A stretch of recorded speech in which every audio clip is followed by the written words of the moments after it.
નીચેના વ્યવહારો પરથી વેચાણ નોંધ તૈયાર કરવાની છે। આ અગાઉનો જે આપણે દાખલો જોયો હતો એની અંદર આપણે ખરીદ નોંધ બનાવવાની હતી, અહીંયા આપણે વેચાણ નોંધ બનાવવાની છે। ખરીદ નોંધની અંદર બધા જ ખરીદીના વ્યવહારો આવતા એ જ રીતના અહીંયા વેચાણના વ્યવહારો આપણે લખવાના છે। વેચાણ નોંધ કેવી બને તો શ્રી પ્રભાત હાર્ડવેર સ્ટોર્સની વેચાણ નોંધ, તારીખ, પેલામાં અહીંયા વેપારીનું નામ આવતું, અહીંયા ગ્રાહકનું નામ આવે, કેમ કે આપણે કોને વેચવાના, ગ્રાહકને વેચવાના, અને ખરીદ નોંધમાં કોની પાસેથી ખરીદી તો વેપારી એટલે વેપારીનું નામ। અહીંયા આવક ભર્યા નંબરની જગ્યાએ જાવક છે, કેમ કે પેલામાં બિલ આવતું હતું, અહીંયા બિલ જાય છે એટલે જાવક ભર્યા નંબરની રકમનું ખાનું રકમ છે, બસ બે જ નામ બદલાય, વેપારીની જગ્યાએ ગ્રાહક અને આવક ભર્યાની જગ્યાએ જાવક ભર્યા।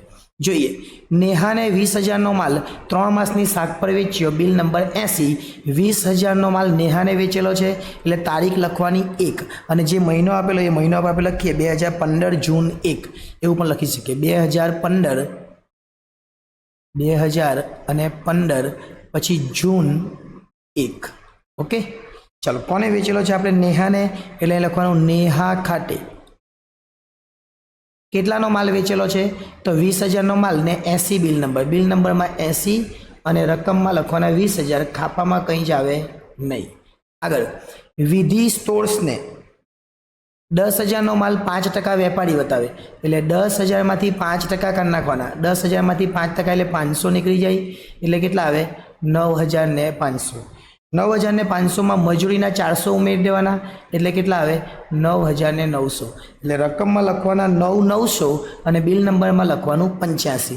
સ્ટોર્સ કોણ છે વિધિ સ્ટોર્સ, એટલે 8 તારીખ વિધિ સ્ટોર્સ ખાતે, વિધિ સ્ટોર્સ ખાતે લખવું હોય તો લખી શક્યા અહીંયા કયા 9,500 વત્તા 400 આવું લખવું હોય તો લખી શકીએ। બિલ નંબર 85 હતું અને બંનેનો સરવાળો આવેલો 9,900। આગળ, 15,000ના માલનું વેચાણ કર્યું, કોને કર્યું, ગ્રાહકનું નામ જ નથી આપેલું, રોકડ વ્યવહાર અહીંયા આવશે નહીં। યંત્ર છે અને યંત્ર પણ અહીંયા નોંધાય નહીં કે મિલકત છે। 15,000નો માલ 10% વેપારી બતાવી વેચ્યો, અડધા નાણાં ચૂકવી આપે એ ધ્યાનમાં લેવાનું નથી, આ ધ્યાનમાં નહીં લેવાનું, પૂરેપૂરા ચૂકવ્યા હોય તો આપણે ધ્યાનમાં લેવાનું એટલે લખાય જ નહીં। બિલ નંબર 90 છે, 15,000ના 10% કરવાના એટલે 15,000 માઇનસ 10% એટલે કેટલા થાય 1,500, એટલે કેટલા આવે 13,500। 13,500 લખવાના અને બિલ નંબરમાં લખવાનું 90, નામ લખવાનું શિમોલી, શું લખવાનું શિમોલી, તારીખ છે 23 સિમોલી ખાતે, જે નામ આપેલું છે એ નામ લખી દીધું। ચલો સિમોલી લખી દીધું, 10%ના 13,500 અને બિલ નંબર 90, અહીંયા લખવાના 90 અને એ લખવાના 13,500।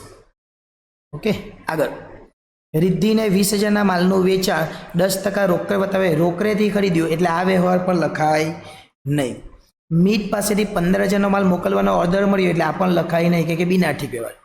વ્રજને 30,000નો માલ 10% વેપારી બતાવી વેચ્યો, 30,000નો માલ કેટલામાં 10% વેપારી બતાવી એટલે 30,000ના 10% કરવાના, 30,000 માઇનસ 10% એટલે કેટલા થાય 3,000 એટલે 27,000 આવે।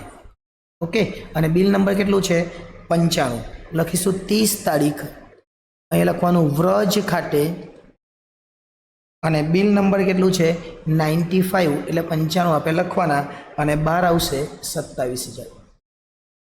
પેલામાં આપણે શું લખેલું યાદ હોય તો ઉધાર ખરીદી લખેલી, અહીંયા શું લખવાનું કુલ ઉધાર વેચાણ, કુલ ઉધાર વેચાણ, અને આ બધાનો સરવાળો કરી દેવાનો 20, 9,900, 13,500 ને 27,000 એટલે જવાબ આવશે 70,400।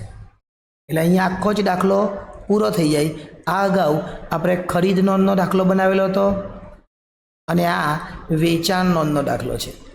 હવે જ્યારે આવશે ત્યારે ખરીદ નોંધમાં જ 2 પ્રકાર છે, માલના ખાનાવાળી અને ખર્ચનાવાળી। એ જ રીતના વેચાણમાં પણ આપણે માલના ખાનાવાળી અને ખર્ચના ખાનાવાળી, અને પછી ખરીદ પરત નોંધ, ખરીદ પરત આવશે અને વેચાણ પરત આવશે, અને પછી એક સાથે 4 આવશે। એવા દાખલાઓ ઉપર આપણે ગણીશું, પરંતુ અત્યારે ખરીદ નોંધ અને વેચાણ નોંધ એક દાખલો આપણે મૂક્યો છે। જો ગમ્યો હોય વિડીયો તો લાઇક કરી દેજો, ચેનલને સબસ્ક્રાઈબ કરવાની બાકી હોય તો એ પણ કરી દેજો, અને વિડીયોને હાઈપ કરવાનું ભૂલતા નહીં। તમે કોમેન્ટ કરો ને એની બાજુમાં 2 ટપકા આવે એટલે બાજુમાં કરો એટલે તેમાં હાઈપ આવશે, અને હાઈપ પર કરો તો વિડીયો આપણો વધારે આગળ જાય। એ વિડીયો ઉપયોગી થયો હોય તો બીજાને પણ મોકલી આપજો। આભાર।